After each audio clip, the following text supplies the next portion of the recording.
AMD के 5000 series के जो CPUs हैं वो काफ़ी ज़्यादा ताकतवर हैं और यहाँ पे जो इनकी सिंगल कोर परफॉर्मेंस है वो भी कई ज़्यादा बेटर हो चुकी है। अगर आप इसको कंपेयर करो लास्ट जनरेशन से, यानी कि 3000 सीरीज़ वाले जो AMD के CPU थे उनसे, या फिर अगर आप इसको कंपेयर करते हो इंटेल से, तो कई ज़्यादा अच्छी इसकी परफॉर्मेंस आ रही है गेमिंग के अंदर।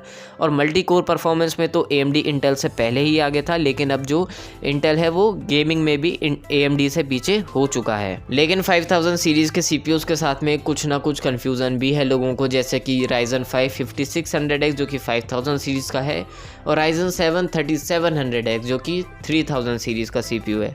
दोनों के प्राइसेस लगभग सेम है, तो यहाँ पे काफ़ी ज़्यादा लोग कंफ्यूज हैं कि अब हम कौन सा वाला प्रोसेसर लें और क्यों लें।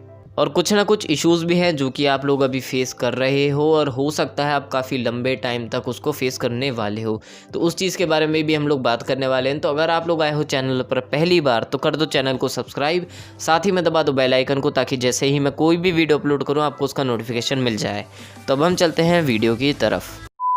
और कुछ दिन पहले ही मैंने एक वीडियो बनाई थी Ryzen 5 5600X के पीसी बिल्ड की, जिसमें मैंने आपको कंपोनेंट्स बताए थे कि अगर आप एक पीसी बिल्ड करते हो Ryzen 5 5600X के साथ में, तो आपको ये कंपोनेंट्स लगा लेने चाहिए 85,000 रुपीज़ अगर आपका बजट है तो उस वीडियो में भी एक कमेंट आया था, तो बंदे ने पूछा था मुझसे कि भाई हम Ryzen 5 5600X क्यों लें, उससे अच्छा तो फिर Ryzen 7 3700X है, क्योंकि दोनों ही लगभग सेम प्राइस के ऊपर आते हैं। और Ryzen 7 3700X जो है वो एक 8 कोर वाला CPU है, और 5600X जो है वो 6 कोर वाला CPU है।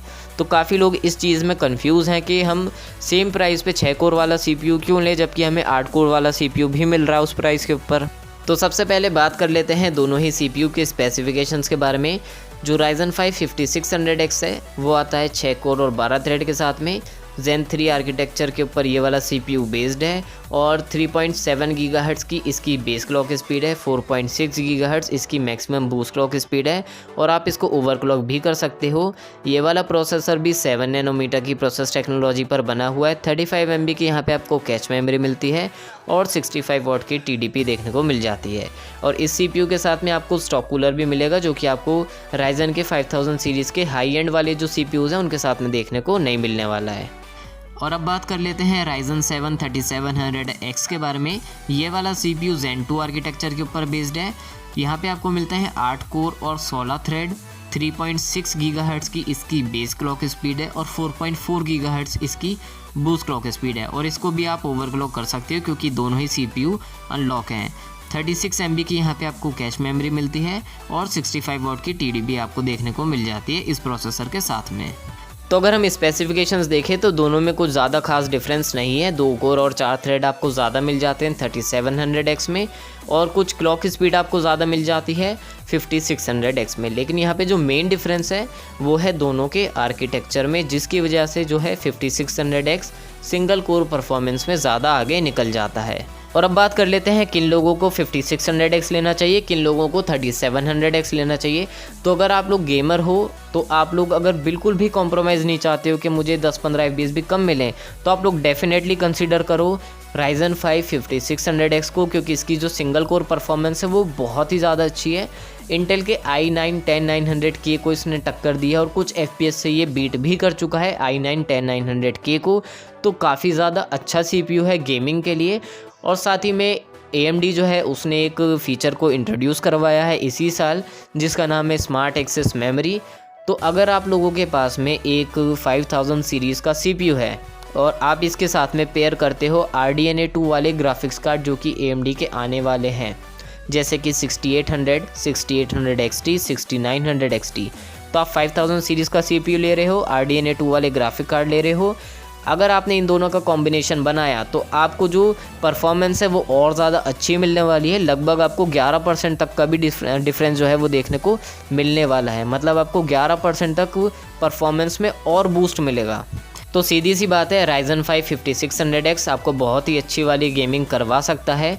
लेकिन यहाँ पे कुछ इश्यूज़ भी हैं, जैसे कि इसकी अवेलेबिलिटी इतनी ज़्यादा नहीं है, स्टॉक्स बहुत सी जगह पे नहीं है, या फिर है तो बहुत ही ज़्यादा कम है, जिसकी वजह से जो इसकी प्राइसेस है वो आसमान छू चुकी हैं और बिल्कुल फाड़ चुकी है आसमान को। इतनी ज़्यादा इसकी प्राइसेस बढ़ चुकी हैं। 27,200 रुपये के आसपास का ये प्रोसेसर है। लेकिन अगर आप इसको आज चेक करते हो अमेज़ॉन पे, आज है 15 नवंबर, तो अगर आज की डेट में आप इसको चेक करते हो तो ये जो प्रोसेसर आपको 38 या 39,000 रुपीज़ में देखने को मिलेगा, जबकि इसकी एक्चुअल प्राइस है 27,200 या 100 रुपये के आसपास। और कई सारी वेबसाइट्स के ऊपर भी आपको इतना ही महंगा देखने को मिलेगा, जैसे कि 30,000, 32,000, 34,000 और कहीं कहीं जगह पे तो ये बिल्कुल भी आउट ऑफ स्टॉक हो चुका है। तो इसकी अवेलेबिलिटी बहुत ही ज़्यादा कम है। और ये जो इशू है ना प्राइसेस के, ये आपको 3000 सीरीज़ में भी देखने को मिल रहे हैं। Ryzen 5 3600X भी जो है वो 22-24 हज़ार में मिल रहा है। 3500 जो है वो 16,000 का मिल रहा है। तो इस टाइम पे जो इशू है ये चलता ही रहेगा जब तक कि सब कुछ स्टेबल नहीं हो जाता है। मतलब अभी स्टॉक्स की अवेलेबिलिटी बहुत ही ज़्यादा कम है और इतनी ज़्यादा अवेलेबिलिटी ना होने की वजह से डिमांड भी ज़्यादा है। तो इस वजह से जो प्राइसेस है वो काफ़ी ज़्यादा बढ़े हुए हैं और ये तब तक बढ़े रहेंगे जब तक सब कुछ स्टेबल ना हो जाए। तो आप लोगों के ऊपर डिपेंड करता है। अगर आपको अच्छी वाली गेमिंग ही चाहिए, आप कॉम्प्रोमाइज़ बिल्कुल भी नहीं करना चाहते हो, तो Ryzen 5 5600X आप कोशिश करो कि आपको कम से कम प्राइस के ऊपर मिल जाए। बस ये है, आपको अभी थोड़ा ढूंढना पड़ेगा, काफ़ी ज़्यादा सर्च करना पड़ेगा और हो सकता है आपको थोड़ा ज़्यादा ही पे करना पड़े Ryzen 5 5600X के लिए। तो अब बात कर लेते हैं Ryzen 7 3700X किन लोगों को लेना चाहिए।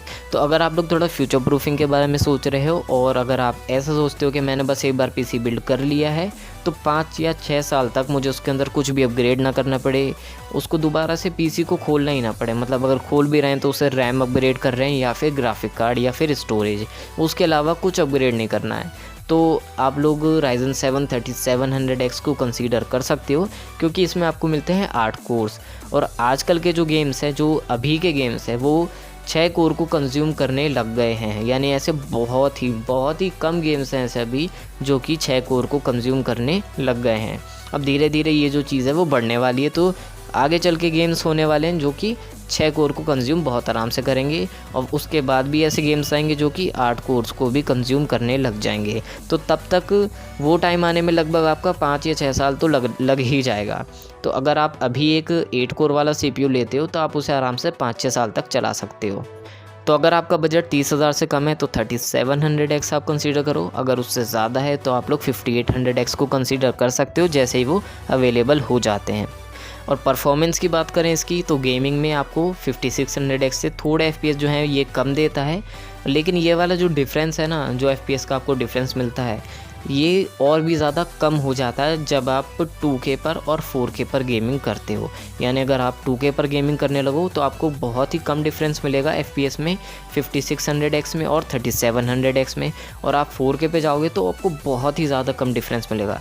मतलब दोनों ही लगभग बराबर ही हो जाएंगे 4K पर अगर आप गेमिंग करते हो तो गेमिंग के ऊपर भी डिपेंड करता है।